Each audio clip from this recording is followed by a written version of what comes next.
Afternoon lunch, night dinner, ఈ రెండే కాకుండా మార్నింగ్ బ్రేక్ఫాస్ట్ ఉంటుంది కదా. ఈ సెక్షన్ ఎప్పుడు మీకు చెప్పలేదు. సో ఈరోజు మార్నింగ్ అయితే ఇడ్లీ ఉంది. సో ఇడ్లీ కాకుండా డిఫరెంట్గా తిందామని చెప్పేసి ఇంకా ఇడ్లీ స్మాష్ చేసేసి కొంచెం తాలింపు వేసేసి దాంట్లో పసుపు వేసాను. సో పసుపు వేసిన తర్వాత ఇంకా ఈ ఇడ్లీ అందులో వేసేసాను అనమాట. పసుపు కొంచెం పచ్చివాసన పోయే కొంచెం సేపే కొంచెం వేడి చేయాలి అంతే.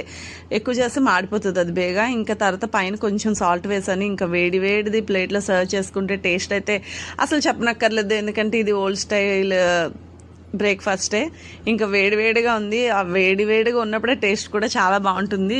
నేనైతే ఇంకా రెడీ అయ్యి బయటకు వెళ్ళి చిన్న పని ఉందని చెప్పేసి రెడీ అయిపోయి బ్రేక్ఫాస్ట్ చేసేసాను. ఇంకా మా ఆయన చూడండి ఉదయాన్నే వీక్లీ ఆఫ్ రోజు కూడా ఉదయం లేపానని చెప్పి మొహం కొంచెం మార్చుకున్నాడు. కొంచెం ఇంకా బయట పని ఉందని చెప్పేసి ముగ్గురం, లక్కీ స్కూల్కి వెళ్ళిపోయింది. సో మేము ముగ్గురం కలిసి అలాగా చిన్న వర్క్ ఉంటే చూసుకుని ఇంటికి వచ్చేసాను. Thanks for watching.